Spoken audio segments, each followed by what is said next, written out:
تھوڑی ہی دیر میں نوشین تھک کر زمین پر بیٹھ گئی۔ رقص کرتے کرتے اس کے پاؤں تھک چکے تھے۔ وہ ان سب چیزوں کی عادی نہ تھی۔ اتنے بھاری گھنگرو اور غیر مردوں کی موجودگی نے اس کی جان ہلکان کر دی تھی۔ آنکھوں سے بہتے آنسو اب بھی خشک نہیں ہوئے تھے۔ رقص ختم ہوتی اسما بائی تالیاں بجاتے ہوئے نوشین کے قریب گئی تھی۔ اس نے نوشین کا گھونگھٹ اٹھا کر اس کے چہرے پر ڈال دیا تھا اور زہرا کو آواز لگا کر نوشین کو کمرے میں پہنچانے کا اشارہ کر دیا تھا۔ زہرا نوشین کو اٹھا کر کمرے میں لے گئی۔ نوشین بے بسی کے عالم میں زہرا کے ساتھ چلتی چلی گئی۔ اسما بائی کہنے لگی، اب مہر النساء کا رقص شروع ہوتا ہے۔ اس نے مہر النساء کی جانب دیکھا جس کے چہرے پر سخت برہمی کے تاثرات تھے۔ اس کا بس چلتا تو وہ اس پورے کوٹھے کو آگ لگا دیتی۔ اسے یہ سمجھنے میں وقت نہیں لگا کہ اس کے ساتھ کیسا کھیل کھیلا گیا ہے، مگر اسما بائی کے حکم پر وہ بیچ ہال میں آ کر کھڑی ہوئی۔ اسے یقین تھا کہ اس کا جادو بہت گہرا ہے جو نواب شوکت علی کوئی اتنی آسانی سے اس کے ہاتھوں سے جانے نہیں دے گا۔ لیکن اس سے پہلے کہ اس کا رقص شروع ہوتا، نواب شوکت علی کھڑا ہو گیا۔ کوٹھے کا اصول ہے اسما بائی کہ پہلے جو طوائف رقص کرتی ہے سودا اسی کا ہوتا ہے۔ مجھے دوسرا رقص دیکھنے میں کوئی دلچسپی نہیں۔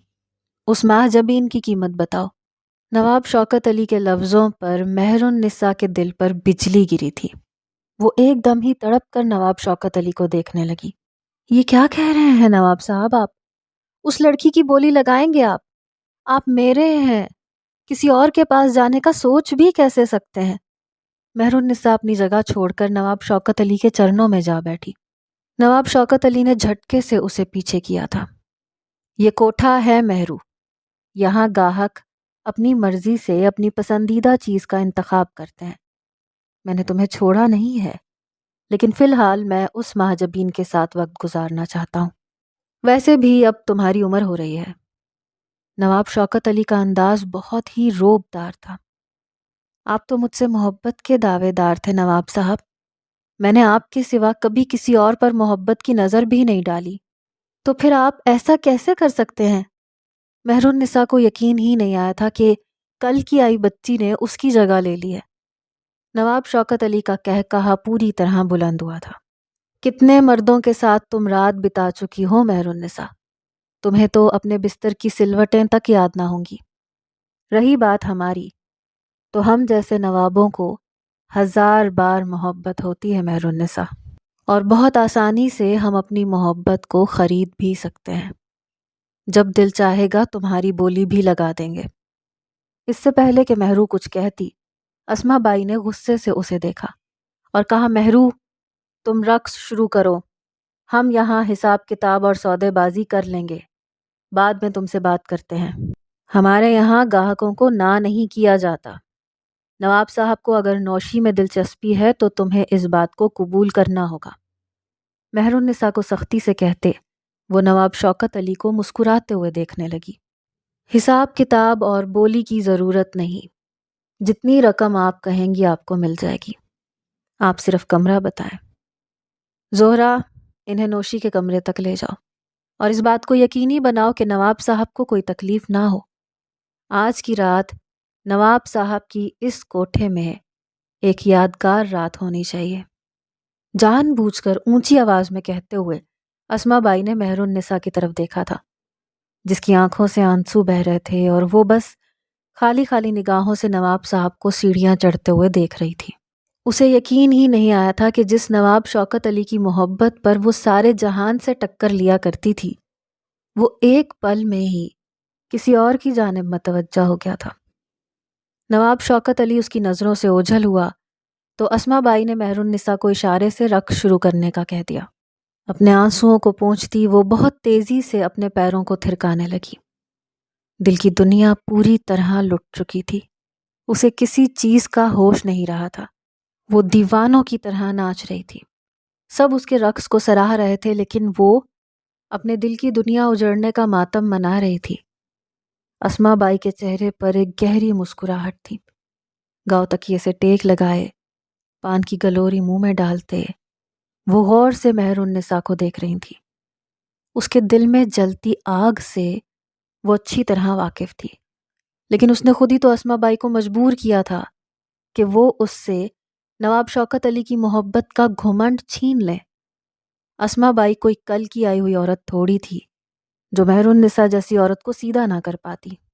فراز جو پاؤں دباتے اسما بائی کے قدموں میں بیٹھا تھا آہستگی سے کہنے لگا، اسے کیا ہو گیا اسما بائی؟ لگتا ہے یہ تو دیوانی ہو گئی۔ اس طرح کا ناچ تو اس نے آج تک نہیں کیا۔ فراز جس کی مخلوط جنس تھی وہ اسما بائی کا بہت وفادار ملازم تھا۔ بس فراز جب جوانی کا نشہ دماغ پہ چڑھ جاتا ہے نا تو روگ بنتا ہے۔ اس نے جان بوجھ کے یہ روگ لیا ہے۔ اب ساری زندگی اسے ایسے ہی دیوانوں کی طرح ناچنا پڑے گا۔ اسما بائی زور سے ہنسی تھی۔ فراز ناسمجھی سے اسما بائی کا چہرہ دیکھ رہا تھا۔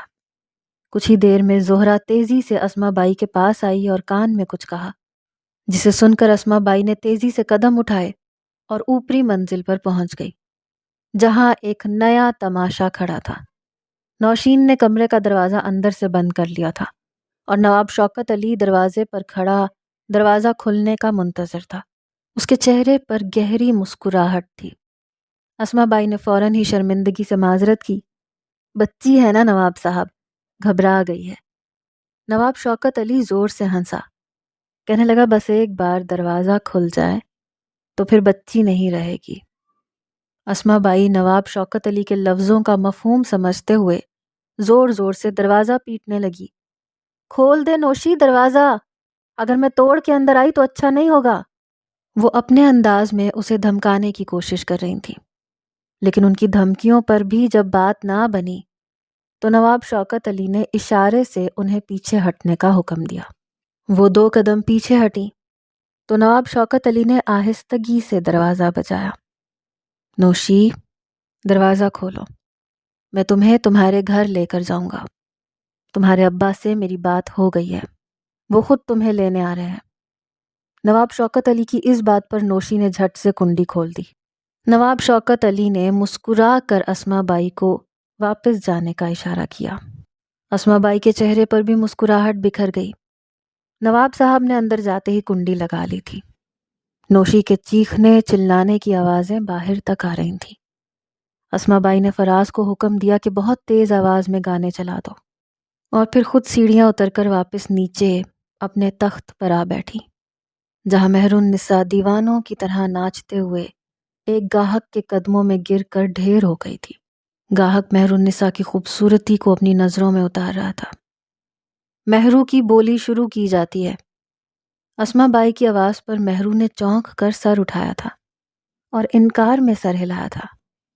یہ پل اس کے ٹوٹ کے بکھرنے کا تھا، جو کسی اور گاہک کے ساتھ اسے خوش کرنے میں نہیں گزارنا چاہتی تھی، مگر اس کی نظروں کا مفہوم سمجھتے ہوئے بھی اسما بائی نے وہاں بیٹھے رئیس زادوں کی طرف نظر دوڑائی۔ تھوڑی ہی دیر میں ایک گاہک نے سب سے زیادہ مہر النساء کی قیمت لگائی۔ اسما بائی نے اسے حکم دیا کہ وہ اس گاہک کے ساتھ اپنے کمرے میں چلی جائے۔ مہر النساء نے انکار کرنا چاہا، لیکن اسما بائی کے آگے کہاں کسی کی چلنی تھی۔ کچھ ہی دیر میں وہ مجبوری کی حالت میں اس گاہک کا ہاتھ تھامے اپنے کمرے کی جانب بڑھ رہی تھی، مردہ دل کے ساتھ۔ اس کا ہر ایک قدم اس کی اپنی ہی ذات کو کچل رہا تھا۔ واہ اسما بائی، آپ نے تو اس کے سارے کس بل نکال دیے۔ زہرا زور سے ہنسی تھی۔ ہاں، یہ کرنا ضروری تھا زہرا، ورنہ کل کو اس جیسی اور ناگنیں پیدا ہو جاتی جنہیں میں نے اپنی آستین میں بڑا کیا تھا۔ وہ مجھے ہی ڈسنے پر آ جائیں تو مجھے انتظام کرنا بھی خوب آتا ہے۔ اسما بائی گہری سوچوں میں ڈوبی وہیں تکیے پر پیر پسار کر لیٹ گئی۔ آپ کو کیا لگتا ہے اسما بائی، کیا یہ نواب اس نئی نویلی کلی کو قابو کر لے گا؟ زہرا وہیں اسما بائی کے پاؤں دباتے ہوئے ٹک گئی تھی۔ ہاں ہاں، کیوں نہیں، محبت سے نہ سہی مار کے سہی، منہ مانگی قیمت دے رہا ہے تو پھر فائدہ کیوں نہیں اٹھائے گا؟ اسما بائی اپنے ہی انداز میں ہنسی تھی اور آنکھیں بند کر کے کسی اور ہی دنیا میں گم ہو گئی تھی۔ چھوڑو، مجھے جانے دو، مجھے میری ماں کے پاس جانا ہے۔ ماضی کی آوازیں اسما بائی کے کانوں میں گردش کر رہی تھیں۔ میری ماں بیمار ہے، مجھے گھر جانا ہے۔ روتے ہوئے 13 سالہ اسما بری طرح تڑپ رہی تھی۔ چلی جانا شہزادی، اتنی بھی کیا جلدی ہے؟ میں خود تجھے تیری ماں کے پاس چھوڑ کے آؤں گی، چل کچھ کھا لے۔ شمیم بیگم نے روتی ہوئی اسما کے سامنے کھانا رکھ دیا تھا، پھر وہ اسے پچکار پچکار کر اپنے ہاتھوں سے کھانا کھلانے لگی تھی۔ چچی کہاں ہیں؟ وہ کب تک آئیں گی؟ کھانا کھاتے ہوئے بھی اسما کے لبوں پر کئی سوال مچل رہے تھے۔ تیری چچی نے خود تجھے میرے پاس چھوڑا ہے، تو پھر تو کس بات پہ رو رہی ہے؟ ابھی وہ کچھ ضروری کام سے گئی ہے، واپس آ جائے گی۔ روتی ہوئی اسما چچی کے واپس آنے کا سن کر خاموش ہو گئی تھی۔ دیوار سے ٹیک لگا کر بیٹھی وہ چچی کا بے تابی سے انتظار کر رہی تھی۔ اپنی چچی کے ساتھ وہ بازار تک آئی تھی۔ اس کی چچی نے کہا تھا کہ کچھ ضروری سامان لینا ہے، تو وہ اپنی بیمار ماں کو چارپائی پر چھوڑ کر گھر سے نکل گئی تھی۔ لیکن اسے معلوم نہیں تھا کہ چچی بازار کے بہانے اسے کس بازار میں لا بیچیں گی۔ چچی نے خود اسے شمیم بیگم کے حوالے کیا تھا اور ایک موٹی رقم وصول کی تھی۔ لیکن 13 سالہ اسما تب بھی یہ بات نہیں سمجھ پائی تھی کہ چچی کیا کر رہی ہیں۔ جب چچی اسے چھوڑ کر واپسی کے لیے پلٹی تب اسما کو سمجھ آیا کہ کہیں کچھ غلط ہو رہا ہے۔ اس نے خوب شور مچایا، لیکن چچی بحری کسی عورت کی طرح شمیم آرا کی حویلی سے نکلتی چلی گئی اور شمیم بیگم نے اسے اپنی آغوش میں بھر لیا تھا۔ وہ بار بار اپنی بیمار ماں کو یاد کر کے تڑپ رہی تھی، واپس جانے کی ضد کر رہی تھی، لیکن شمیم بیگم اسے یہ کہہ کر خاموش کروا دیتی کہ کچھ ہی دیر بعد اس کی چچی اسے آ کر لے جائیں گی۔ بھولی بھالی معصوم اسما یہ سمجھ ہی نہیں پائی کہ وہ کون سے بازار میں آ چکی ہے جہاں سے واپسی کا کوئی راستہ ہی نہیں۔ 4 دن آنسو بہاتے ہوئے ایسے ہی گزر گئے اور پھر اسے پتہ چلا کہ آج اس کی نتھ اترائی کی رسم ہونی ہے۔ اسے اس رسم کے بارے میں کچھ نہیں پتا تھا۔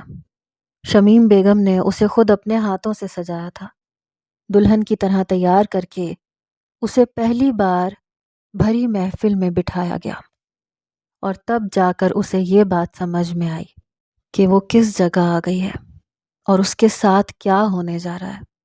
اس نے وہاں سے بھاگنے کی کوشش کی، لیکن سب بے سود رہا۔ اسے کمرہ خاص میں پہنچا دیا گیا جہاں اس کی نتھ اترائی کے لیے ایک 40 سالہ مرد کمرے میں آ چکا تھا۔ اسما بائی کی آنکھوں سے 2 آنسو بہتے ہوئے گو تکیے میں جذب ہو گئے۔ وہ گھبرا کے اٹھ بیٹھی۔ وہ رات آج بھی اسما بائی کی آنکھوں میں پوری طرح محفوظ تھی۔ جا زہرا، چیک کر، دیکھ نوشی کے کمرے سے ابھی بھی کیا چیخوں کی آوازیں آ رہی ہیں۔ اپنے جذبات پر قابو پاتے اسما بائی کو نوشی کا خیال آیا تھا۔ وہ جانتی تھی کہ آج کی رات اس پر کیسی قیامت بیتے گی۔ سالوں پہلے وہ خود بھی تو اسی مرحلے سے گزری تھی۔ زہرا اٹھ کے چلی گئی تھی۔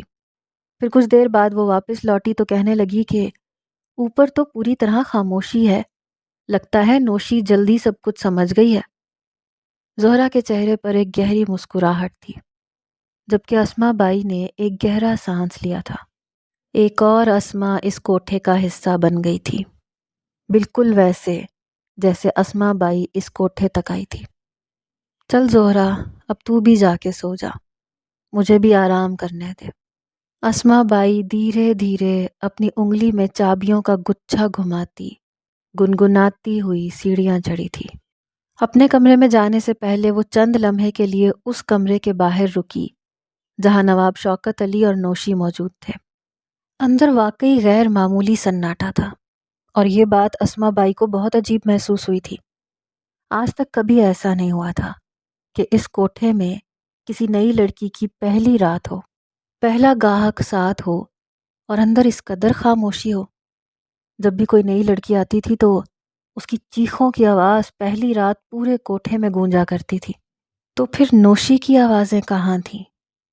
کیا نواب شوکت علی نے اسے بہت جلدی اپنے قابو کر لیا تھا؟ اسما بائی کے ذہن میں کئی سوالات ابھر رہے تھے، لیکن کوٹھے کا اصول تھا کہ رات بھر گاہک کو پریشان نہیں کیا جاتا تھا، اس لیے وہ دروازہ نہیں بجا سکتی تھی۔ کچھ دیر وہیں پہ کھڑا رہنے کے بعد اسما بائی اپنے کمرے میں چلی گئی۔ بستر پر لیٹ کر آنکھیں بند کرتے ہی وہ ماضی کے دریچوں میں پہنچ گئی۔ مجھے میرے گھر جانے دیں آنٹی، مجھے یوں دلہن نہیں بننا۔ میری ماں بہت بیمار ہے، اسے کینسر ہے، وہ مر جائے گی۔ اسما پھوٹ پھوٹ کے رو رہی تھی۔ دیکھ اسما، بس آج کی رات گزار لے۔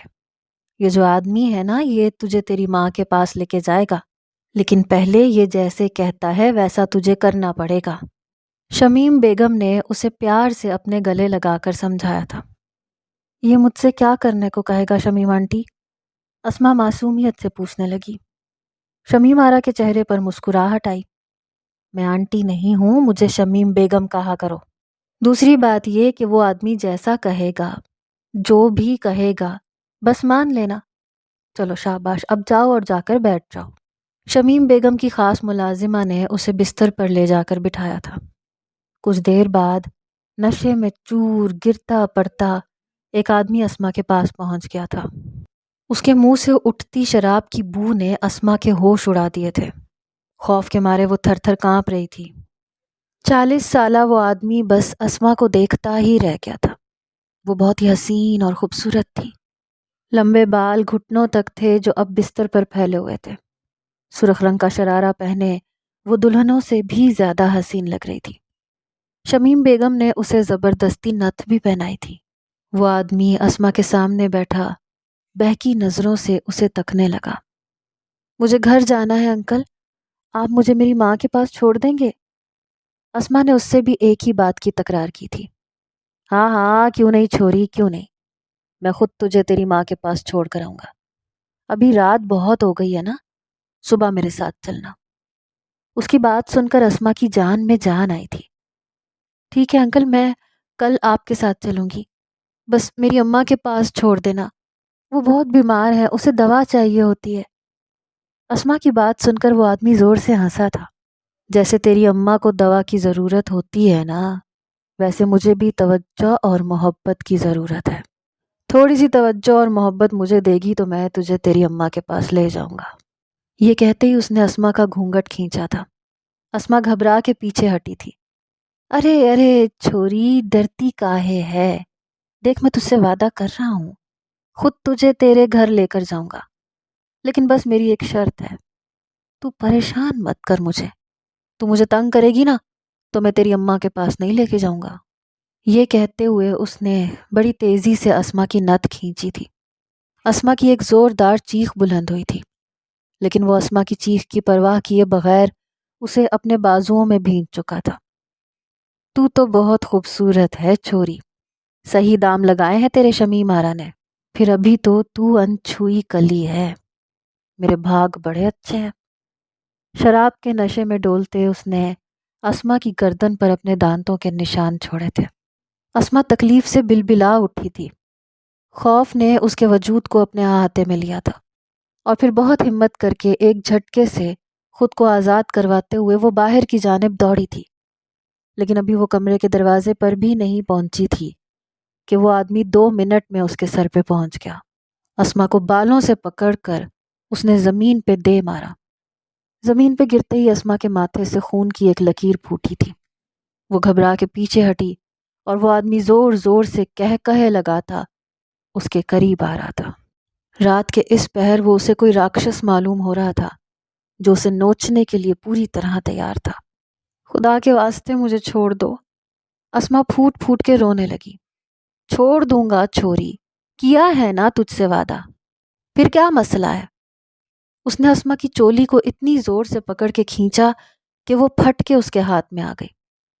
اسما نے خود کو اپنے بازوؤں میں چھپاتے مزید خود کو پیچھے کیا۔ وہ دیوار سے جا لگی تھی۔ وہ آدمی ہنستا ہوا اس کے قریب بیٹھ گیا تھا۔ شراب کی بو اور بھی تیزی سے اسما کے حواس باطل کر رہی تھی۔ اسما پر جھکتے اس نے اپنی پوری طاقت سے اس کی گردن کو اپنے ہاتھوں میں دبوچا تھا۔ اسما کو لگا تھا ایک پل میں اس کا دم گھٹ جائے گا، سانس لینا محال ہو گیا تھا۔ ایسے ہی اس نے اسما کو کھینچ کے بستر پہ پھینکا۔ اس کی انگلیوں کے نشان اسما کی گردن پہ پوری طرح نظر آ رہے تھے۔ اس کی ہنسی پورے کمرے میں گونج رہی تھی، اور اسما بے بسی کی تصویر بنی ہوئی تھی۔ تیری ماں تجھے یاد کر رہی ہے، تجھے گھر جانا ہے نا؟ وہ اسما سے پھر وہی سوال پوچھ رہا تھا۔ ہاں مجھے گھر جانا ہے، اسما نے روتے ہوئے التجا کی تھی۔ بس تو پھر آجا میری باہوں میں، صبح کا سورج نکلتے ہی میں خود تجھے تیرے گھر پہنچا آؤں گا۔ وہ اسما سے جھوٹے وعدے کر رہا تھا اور اسما آنکھیں بند کر کے اس کے وعدوں پر یقین کر بیٹھی، کیونکہ شاید اس کے سوا اور کوئی راستہ بھی نہیں تھا۔ ٹھیک ہے، میں وہی کروں گی جو تم کہو گے، لیکن مجھے میری ماں کے پاس چھوڑ آنا۔ ہاں کیوں نہیں میری شہزادی، چل آجا یہاں بیٹھ۔ اس آدمی نے اپنے پیر کی طرف اشارہ کیا تھا۔ گھر جانے کے نام پر اسما اس کی بات مان گئی تھی اور ڈرتے ڈرتے اس کے قریب ہوتے اس کے پاس جا بیٹھی تھی۔ سگریٹ نکال میری پاکٹ سے، اس آدمی نے نیا حکم صادر کیا۔ اسما نے تیزی سے سگریٹ نکال کر اس کے ہاتھ میں پکڑانا چاہا، مگر اس آدمی نے سگریٹ اپنے ہاتھ میں پکڑنے کے بجائے اسما کے ہاتھ سے سیدھا اپنے لبوں میں دبایا۔ اب لائٹر سے سلگا بھی دے، وہ مسکراتے ہوئے کہنے لگا۔ اسما نے اس کی پاکٹ سے لائٹر نکال کے سگریٹ جلا دی۔ وہ بڑی تیزی سے سگریٹ کے کش لگاتے ہوئے دھوئیں کے مرغولے بنا رہا تھا۔ اسما کے لیے یہ دھواں ناقابل برداشت تھا، لیکن گھر جانے کے لیے وہ بس صبر کر کے بیٹھی تھی۔ اور پھر اس آدمی نے اچانک ہی جلتا ہوا سگریٹ اسما کی گردن پہ رکھ کے رگڑ دیا۔ اسما کی دل دوز چیخ ہوا میں گونجی تھی۔ شش، ہونٹوں پر انگلی رکھتے اس آدمی نے اسما کو خاموش رہنے کا اشارہ کیا۔ شور مت کر، مجھے شور برداشت نہیں، کہہ رہا ہوں نا، تیرا چیخنا چلانا مجھے اچھا نہیں لگ رہا، تو چیخے گی تو میں تجھے زیادہ درد دوں گا، اس لیے بالکل خاموش بیٹھی رہ۔ پاس پڑا دوپٹہ اٹھا کر اس نے زبردستی اسما کے دونوں ہاتھوں کو پیچھے کی جانب باندھ دیا۔ اسما کو سمجھ نہیں آ رہا تھا کہ وہ کیا کر رہا ہے اور کیا کرنا چاہتا ہے۔ اسما کے ہاتھ باندھنے کے بعد اس نے اس کے منہ پر بھی ٹیپ لگا دیا۔ اسما کی رہی سہی آواز بھی دم توڑ گئی۔ سگریٹ ہاتھ میں لیے وہ اسما کے نیم برہنہ وجود کے بالکل پاس بیٹھا تھا۔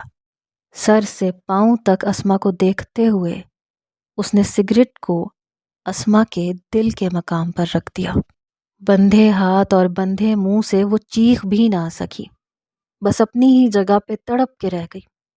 آنکھوں سے آنسو ٹپک رہے تھے۔ اسما کی اس حالت پر وہ آدمی اور بھی زور سے کہہ لگا کے ہنسا تھا۔ مزہ آ رہا ہے نا تجھے چھوری؟ اسما نے نفی میں سر ہلایا تھا۔ ارے تجھے ابھی مزہ نہیں آیا؟ اس نے جیب سے ایک چھوٹا سا نیل کٹر نکالا، اس میں چاقو جیسی کوئی چیز باہر نکلی۔